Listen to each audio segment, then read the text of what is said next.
안녕하세요. 맥킨의 지혜투자클럽입니다. 이제 HLB가 선양 남성 관련해서 혁신치료제 신청했다는 이제 기사 이제 무료 버전이 나왔죠. 그래서 장중 투자 전략까지 한번 살펴보도록 하겠습니다.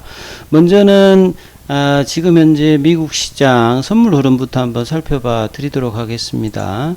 지금 나스닥 선물 같은 경우에는 0.01% 소폭 하락세, 다우 선물 같은 경우 0.02% 강보합세고요.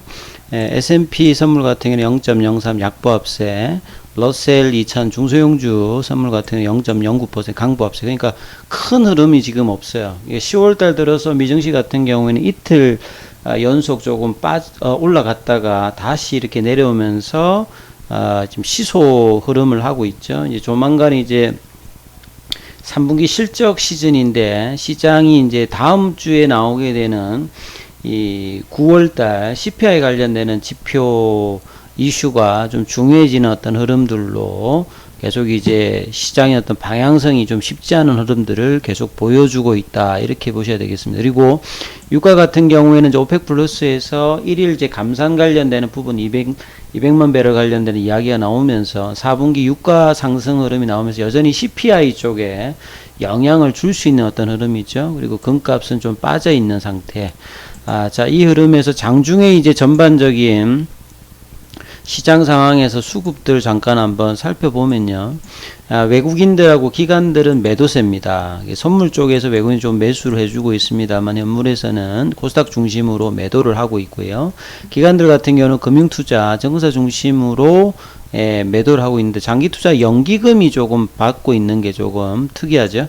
그리고 개인들은 매수세 흐름이 나오고 있습니다. 전반적으로 상승 종목이 하락 종목 수가 좀 많기 때문에 주말을 앞두고 다음 주 또 월요일이 대체 공휴일이 휴장이기 때문에 이런 흐름으로 조금 이제 장 초반에 좀 등락을 하다가 지금 이제 코스닥 같은 경우는 플러스, 코스피도 플러스 흐름으로 오늘 삼성전자와 LG전자의 이제 잠정 실적 발표가 나오는데 3분기 좀 실적이 안 좋았습니다만 최근에 이제 글로벌 이제 메모리 쪽에서 감산 관련되는 이야기가 나오면서 삼성전자가 이제 플러스로 좀 전환되는 흐름에서 시장 영향을 좀 받고 있다 이렇게 보시면 되겠습니다. 그리고 원달러 환율 같은 경우에는 2원 20전 정도 올라서 1,400원대 초반 정도를 하고 있다 이렇게 봐야 되겠습니다.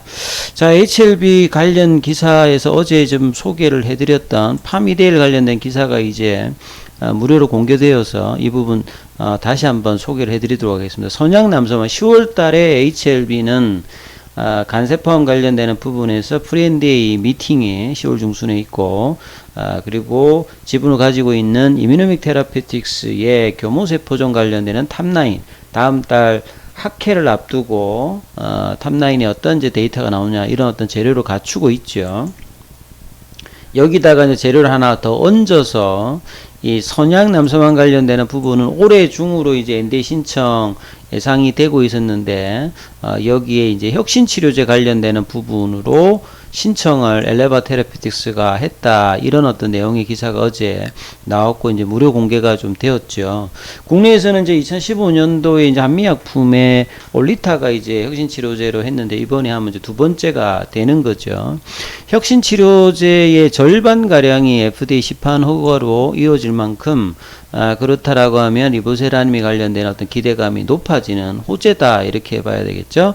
그래서 글로벌 판권을 가지고 있는 100% 자회사 엘레바 테라피틱스가 FDA에다 선양남성 관련되는 부분 단독 요법으로 이번 6월 달에 아스코에서 이상 관련되는 어떤 중간 관련되는 어떤 데이터들을 발표를 했지요.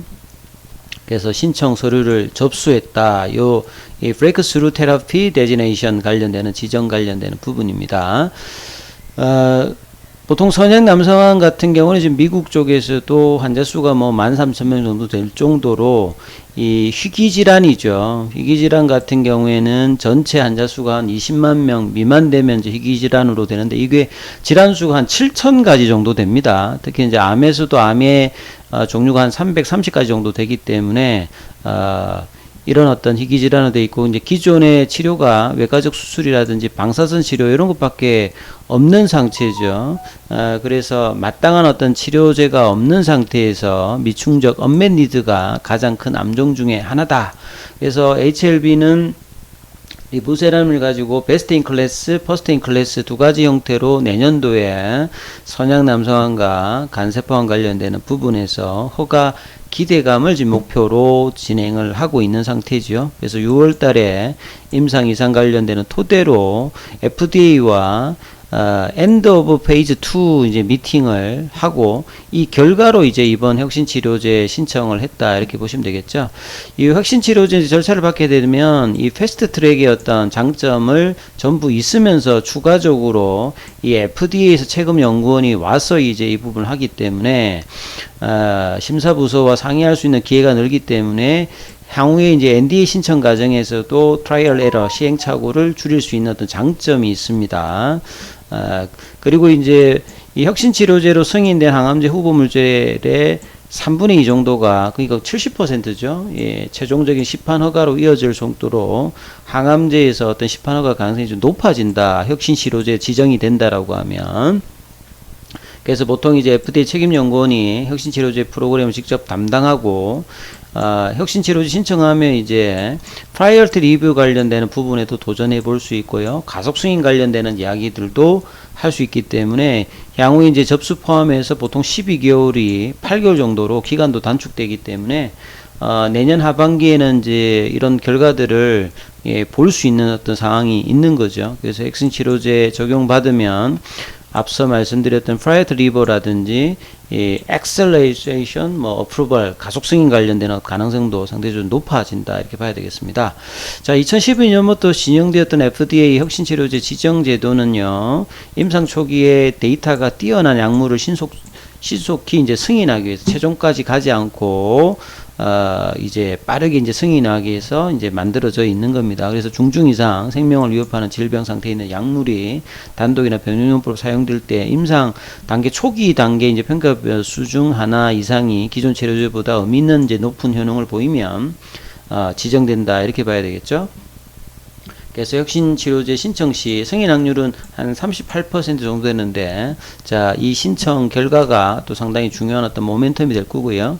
자, 리보세라님이 혁신치료제 지정되면, 한미약품에 이어서 이제 두 번째로 이제 국내에서는 이제 되는 거죠. 그래서 앞서 말씀드렸듯이 2015년도에 올리타가 혁신치료제로 지정을 받았고 그 이후로는 후속 사례가 지금 없는 상태다고 봐야 되겠습니다.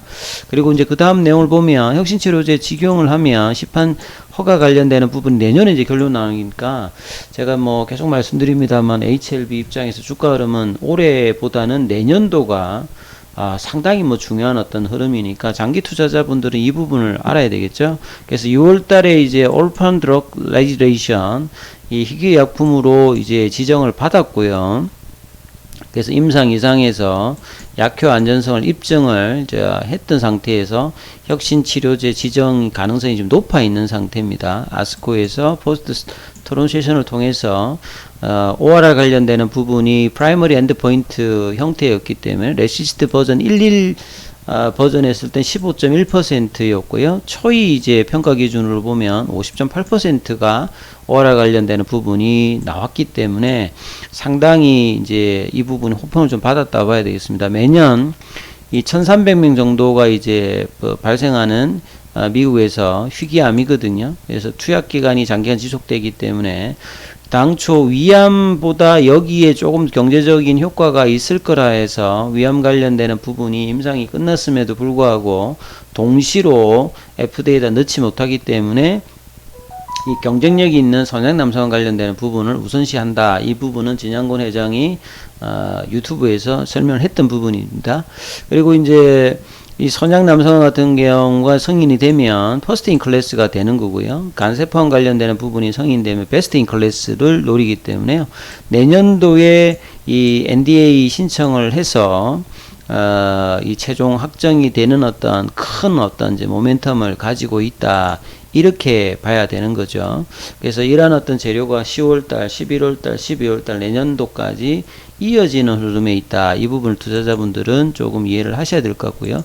차트상으로 보면 지금 21선 부근에서 거래량이 크지 않으면서 계속 이제 이 부분을 놀면서 45,000원대 회복을 하느냐 마느냐가 옷장에도 뭐 중요합니다. 지금은 44,400원, 장중에 43,750원까지 내리면서 오늘 좁은 흐름에서 박스권 흐름을 오전장에 지금 보여주고 있죠. 그리고 수급상으로는 지금 프로그램 쪽으로는 계속 이제 지난주에 이어서 오늘도 좀 들어오는 어떤 흐름들 보여주고 있습니다. 그래서 45,000원이 좀 잡혀지면 이제 5만원대 어떤 도전들을 할 수 있는 부분이고, 10월 달에는 유중 관련은 이제 기준일 일정도 있고요. 이 재료 반영이 시장을 압도하는 어떤 흐름으로 나오게 된다는 말은 이제 거래량이 늘 때 이제 이런 부분이 나오는데, 단기적인 이제 보조지표에서 슬로우 스토캐스틱 같은 경우는 이제 침체존에서 벗어나서 뭔가 좀 확대되고 있는 부분이고요. 이 상방에 가는 어떤 흐름이 강하기 위해서는 ADX 지표가 조금 올라와야 되는데 아직은 좀 침체에 있는 상태입니다. 다만 이제 추세를 나타내는 파라볼릭자는 이제 단기로 일봉상에서 3일 거래 정도 지금 전환의 어떤 시그널이 나왔기 때문에 이 부분들이 좀 강하게 올라가서 볼린저 밴드 상단이죠. 이 라운드 넘버 가격인 5만원대가 어떻게 좀 되느냐, 이 회복들이 상당히 주가 흐름에서는 재료를 반영해서 10월 달에 갈 수 있는 어떤 흐름이 거래량이 증가되면서 나오는지 여부를 반드시 좀 확인하시라, 이렇게 말씀을 드립니다. 옷장에도 45,000원대의 어떤 도달이 여부가 중요하니까 이분 참조하시면 될 것 같습니다. 여기까지 하겠습니다.